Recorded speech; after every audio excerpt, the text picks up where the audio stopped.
South Korean President Park Geun-hye is set to begin another long diplomacy tour next month. She'll attend a series of multilateral meetings in Russia, China, and Laos, including the G20 and the ASEAN-plus-3 summit. Song Ji-sun has our full itinerary. President Park Geun-hye's week-long trip will start in Vladivostok, Russia, where she'll address the Eastern Economic Forum and sit down with Russian President Vladimir Putin on September 3rd. President Park will then take off to Hangzhou, China for the G20 summit, where world leaders will gather to discuss ways to make a more innovative, interconnected, and inclusive global economy.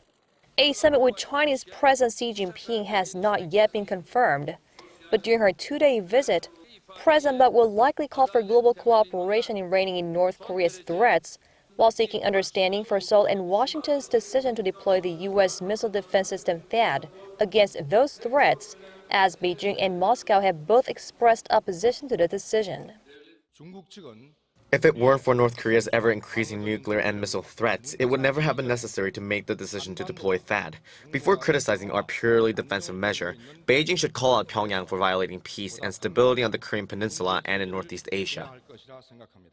President Park's focus will shift to business as she lands in Laotian capital Vientiane, where she'll seek to strengthen South Korea's strategic partnership with Southeast Asian countries.